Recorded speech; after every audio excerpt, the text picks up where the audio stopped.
Mencurigakan.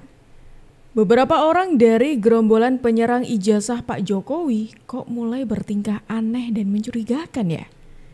Ada yang mulai ngeles gak mau dikait-kaitkan dengan isu ijazahnya Pak Jokowi. Ada juga yang gak mau disebut pendukung Roy Suryo. Dan ada juga yang dulunya nyerang-nyerang Pak Jokowi, justru sekarang serangannya berbalik arah. Contoh saja Refly Harun dan Reza Indragiri. Jangan-jangan nih, mereka sebetulnya menyusup ke gerombolan ini, gerombolan pembuat gaduh ini untuk menggembosi dari dalam. Wah, menarik nih teman-teman. Yuk mending kita bahas videonya melalui tayangan-tayangan berikut ini. Tonton sampai akhir. 5%. Ini terima kasih juga kepada Adinda Refly ya. Dia sudah mengadakan survei. Dan itu malam ini bisa dipakai sebagai alat bukti loh. Oh ya? Hasil survei dia. Oke. Alat bukti apa? Bahwa betul misalnya hasil survei dari Pak Refly, nama Pak Jokowi tercemar. Jatuh kan. Mungkin dulu tuh surveinya begini tuh setelah jadi presiden kan. Tahu-tahu begitu dilaporkan ijazah palsu, naik begitu tercemar. Nah itu saya yakin surveinya benar itu. Bisa diambil oleh ini. Nah itu merupakan pernyataan dari Pak Susno 2J teman-teman. Yang dulunya merupakan mantan kepala Bareskrim Polri. Yang memberikan respon dari survei yang dilakukan oleh Bung Refly Harun. Awalnya mungkin kita mikir, loh ini ngapain sih Bung Refly Harun kok tiba-tiba nih bikin survei gitu. Pandangan kita itu awalnya udah negatif. Tapi kemudian muncul pandangan begini teman-teman. Jangan-jangan sebetulnya Bung Refly Harun membuat survei itu sengaja untuk semakin ngasih tahu ke kita semuanya. Kalau bener loh, ada loh orang-orang yang memang sengaja untuk menjatuhkan namanya Pak Joko Widodo. Soalnya seperti yang tadi sudah aku sempat singgung teman-teman. Orang-orang ini tuh kok lagaknya udah mulai berbeda ya. Kayak Bung Refly, terus kemudian ada lagi itu Pak Reza Indragiri. Kayak contoh membuat survei tadi yang ternyata ya juga kalau dipikir-pikir ya. Jangan-jangan nih mereka ada maksud bukankah untuk semakin menjatuhkan namanya Pak Jokowi, tapi justru semakin menguatkan kalau ada nih orang-orang yang memang sengaja menjatuhkan namanya Pak Joko Widodo. Selain itu, Bung Refly selain membuat survei, ini Bung Refly juga sudah menolak dikait-kaitkan dengan Roy Suryo. Akankah hasil uji ini dan pembuktian pihak UGM menjadi penentu tindak lanjut atas laporan pencemaran nama baik Jokowi terhadap Roy Suryo CS? Atau sebaliknya, hasil uji lab 4 jadi pintu masuk munculnya pidana pemalsuan dokumen oleh pejabat negara?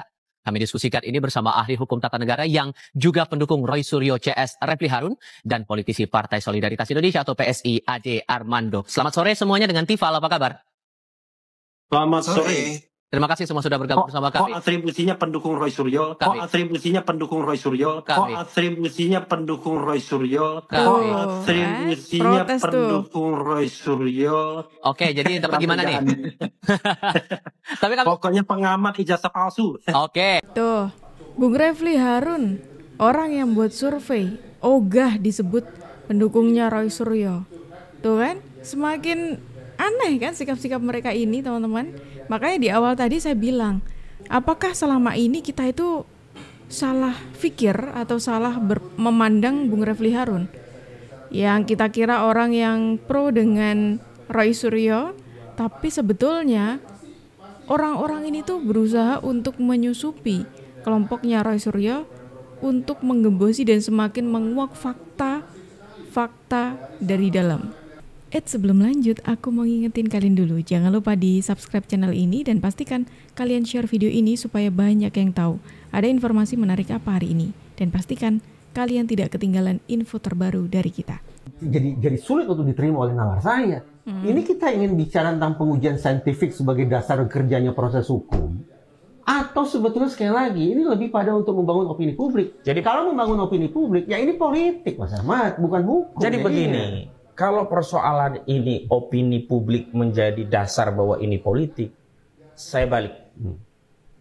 Kenapa kasus yang kami laporkan hanya Dumas, tidak langsung diterbitkan LP, sehingga equal kasus kami dengan kasus yang ada di Polda Metro Jaya? Apa ada target politik? Perlakuannya kenapa tidak sama? Kenapa tidak sama? Itulah yang kami laporkan ke Komnas HAM. Kenapa kami tidak punya kedudukan hukum yang sama? Kenapa ini harus di Dumas? Kenapa dihentikan di proses Dumas? Kenapa nggak masuk pada penyidikan? Yang dilaporkan Komnas HAM siapa? Yang dilaporkan Komnas HAM saudara Joko Widodo. Joko Widodonya? Joko Widodo. Loh, kok malah Joko Widodo? Iya, karena yang memperlakukan secara tidak fair adalah Polri. Anggaplah demikian. Kenapa dilaporkan ke Komnas HAM adalah Joko Widodo? Karena laporan Joko Widodo di dalamnya juga ada redaksi-redaksi yang menurut klien kami mengintimidasi. Misalnya, saya sih kasihan, tapi yang mau gimana lagi begitu. Jadi klien kami merasa ini intimidasi secara komunikasi. Jadi kita kasihan pun sekarang dianggap intimidasi. Ya. Karena bahasa saudara Joko Widodo, kami selalu kaji, ini selalu sen kanan belok kiri. Kami tidak bisa mempercayai statement yang zohir, tapi kami kaitkan dengan sejumlah presiden. Ini ilmu tafsir jadi bermain ini. Ya. Kalau tadi Bung Refli Harun, sekarang ada Reza Indragiri.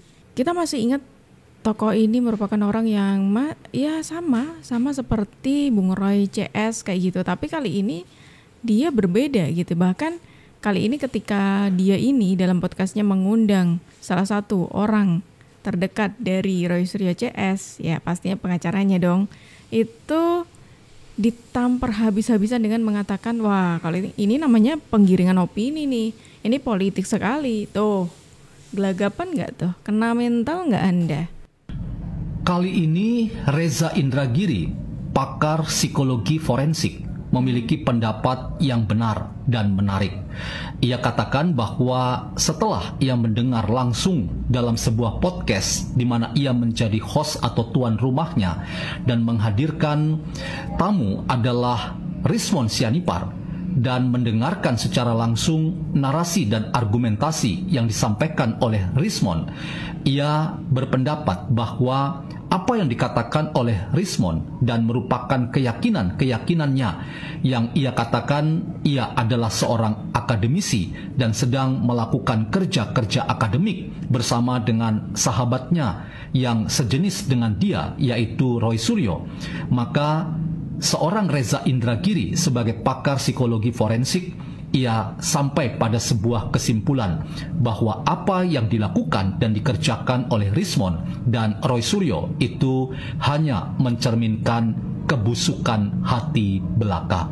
Apa yang dikatakan sebagai kejujuran seorang Reza Indragiri ini penting untuk menempatkan bahwa persoalan di seputar ijazah Jokowi itu semakin lama semakin tidak menarik, selain kita hanya melihat bahwa mereka, yaitu Rizwan dan Roy Suryo, itu menampilkan sebuah problem psikologi atau kejiwaan yang sangat akut dan parah, bahwa mereka itu adalah cermin dari orang-orang yang busuk hatinya. Tambah lagi nih, Bung Reza Indragiri semakin sadar lagi dan menyebut apa yang dilakukan oleh Roy Suryo CS, Rizwan CS, ya apapun itu ya, mereka itulah siapapun itu ya sebetulnya berasal dari kebusukan mereka, kebusukan hati mereka.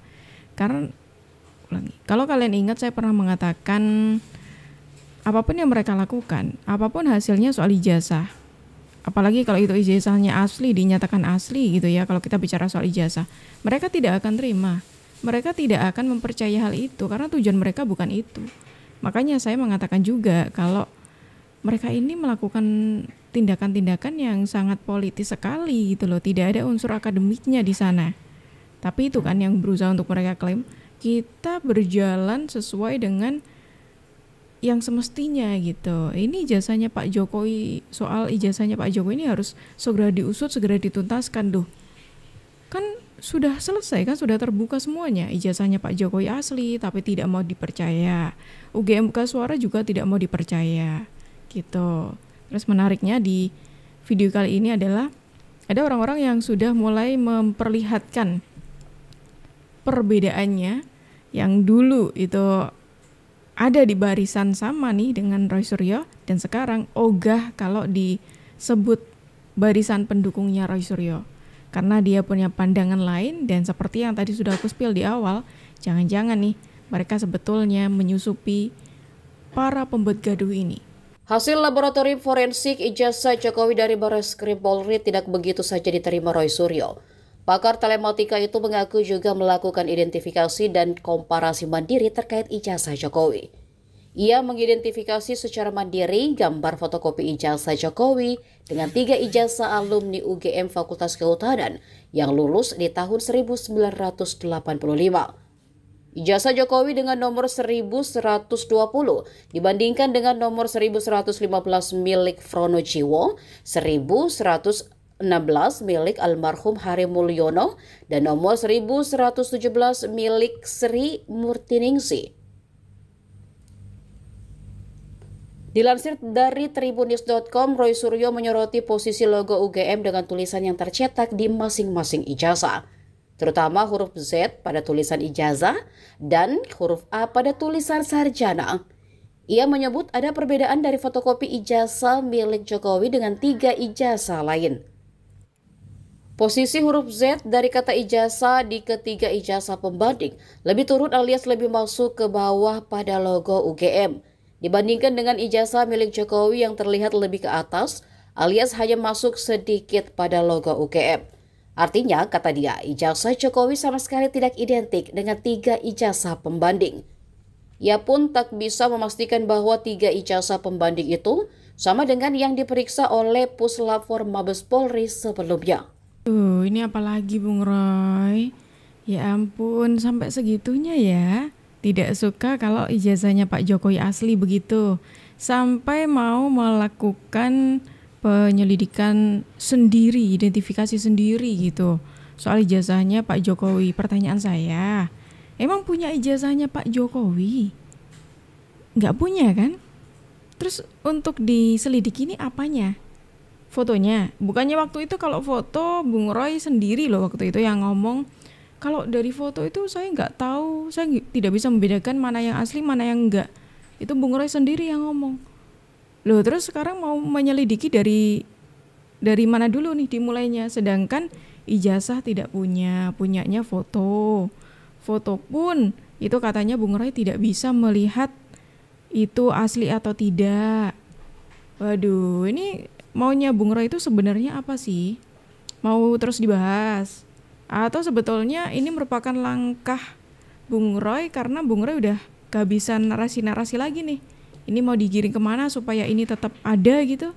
Sekarang ada ambisi dari, apakah memang sekarang ada ambisi dari Joko Widodo untuk kembali memenjarakan warga negara, tapi sekarang bernama Roy Suryo, Rismon Sianipar, dan Dr. Tifa? Kembali tadi sudah saya jelaskan bahwa Pak Jokowi hanya ingin mengupayakan keadilan bagi nama baik dan kehormatan.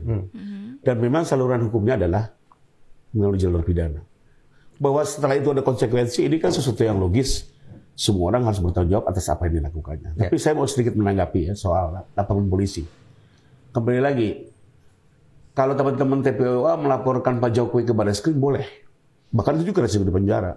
Tapi giliran Pak Jokowi menggunakan upaya hukum di Polda, seolah tidak boleh. Itu menjadi menarik. Kedua, sekarang Puslapfor seolah dianggap tidak sah. Tapi yang membuat laporan di Mabes Polri adalah teman-teman TPUA. Kita semua advokat tahu pada saat melaporkan di Mabes Polri, pasti laboratorium yang memeriksa adalah Puslapfor. Lalu pada saat hasilnya tidak sesuai keinginan, tolak. Ini kan jadi nggak pas gitu ya. Dan ini kan kalau kita lihat rekodnya semua disalahkan. Ini soal ijazah ini KPU udah memeriksa bahkan di berbagai tingkatan. Soal sengketa pilkada, itu ijazah itu salah satu sasaran. Jadi kalau Pak Jokowi memang punya ijazah palsu dari dulu bisa. Saya sering bersengketa di MK, itu jadi incar. Ini berkali-kali di KPUD, di KPU Pusat, di KPU DKI, yang dia lolos.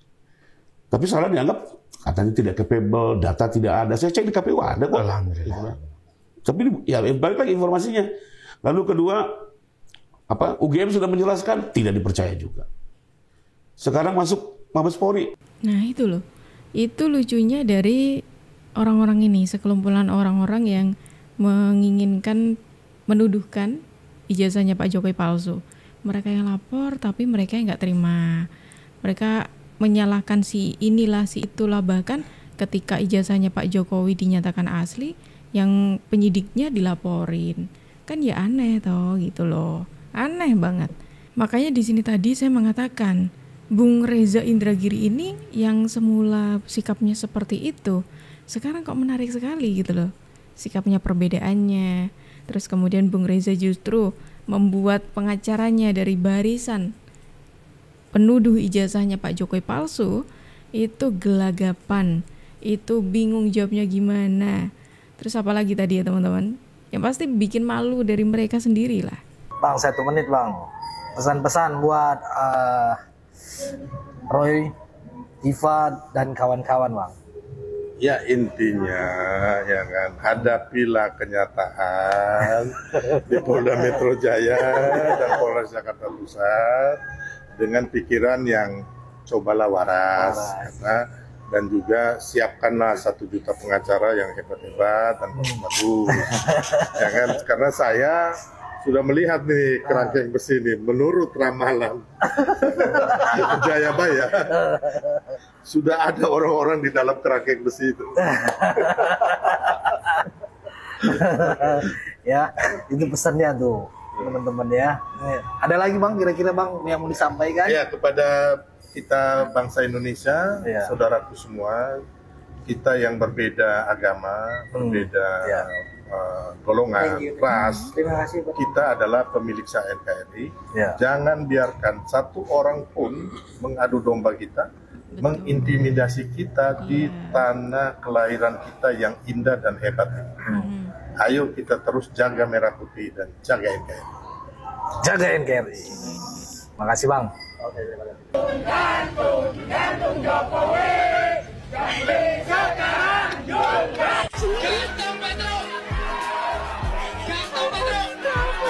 Gantung Petro. Adini Jokowi. Gantung Jokowi, gantung Jokowi sekarang juga. Ada yang bilang PKI di Indonesia masih ada, padahal Partai Komunis sudah tidak ada. Oh, mungkin karena historinya, sejarahnya PKI itu memang kejam dan sadis. Hingga kelompok-kelompok yang sadis itu dikatakan PKI gaya baru. Mungkin seperti tadi, PKI gaya baru. Saya setuju. Wah, ini tadi ada ramalan dari Bung Sylvester teman-teman ya. Soal bagaimana nih kelanjutan dari Bung Roy Suryo CS. Terus kemudian tadi ditunjukkan kalau aksi-aksi mereka ini bisa dikatakan sebagai PKI gaya baru. Oh, menarik teman-teman. Gimana kalau menurut kalian? Silakan tulis pendapat kalian di kolom komentar dan terima kasih karena kalian sudah menemani aku dari awal sampai akhir. Aku Jub pamit undur diri. Sampai jumpa.